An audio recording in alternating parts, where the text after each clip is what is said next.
Those who suffer from imaginary illnesses.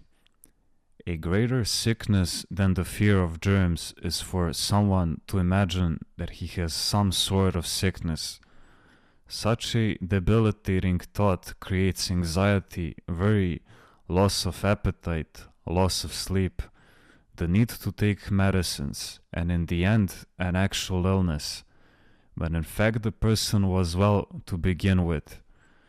To be sick and to seek treatment, I can understand, but to be healthy and to imagine himself to be sick and to actually become sick over it does not make sense.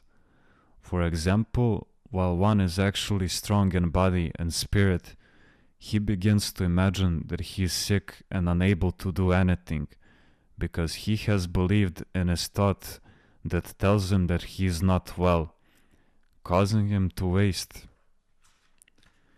away both physically and spiritually. It is not that he is lying. If a person believes that he actually has something wrong with him, he becomes panic-stricken, broken, and then has no strength to do anything. Thus he is rendered useless for no reason. Some people come to my Kelevi who are totally broken. My mind tells me that I have AIDS, they say, and they believe it. I ask them, did this or that happen? And they tell me no. Then don't worry.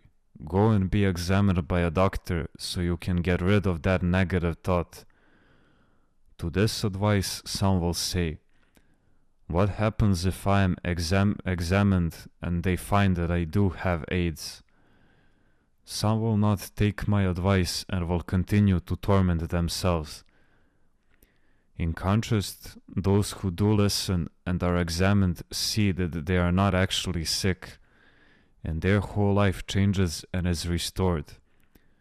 The others wither away in bed and do not even want to eat.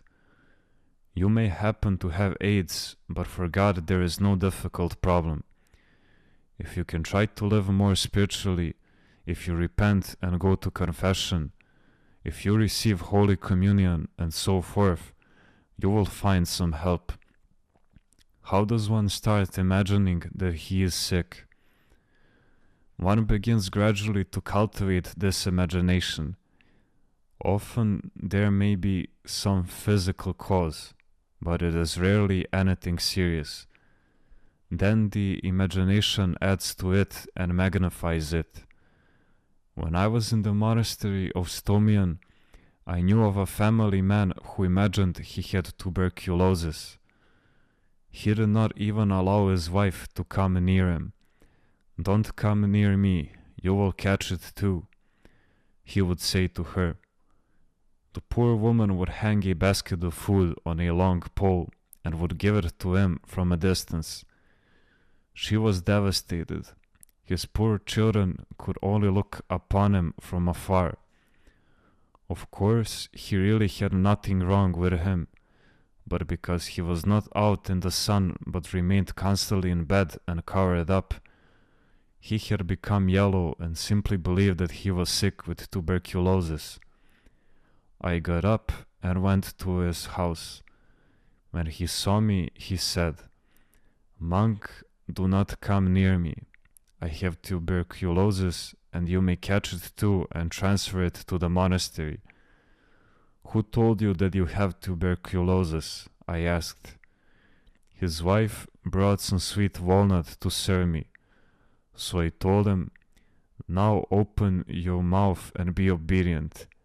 He opened his mouth, and not knowing what I was going to do, I put the walnut into his mouth, turned it around, and then took it out and ate it. "Stop, stop, you will get sick," he shouted. "You do not have any contagious diseases," I told him. "If you did, do you think that I would be crazy enough to do this? Get up now and let's go outside." I directed his wife and said, "Put everything away, the medicines, the blankets." I got him up and we went outside. After the 3 years that he had remained closed up in the house, He was looking at the world outside with a strange gaze.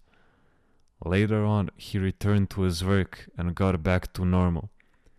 When we cultivate such negative thoughts, they can be devastating indeed.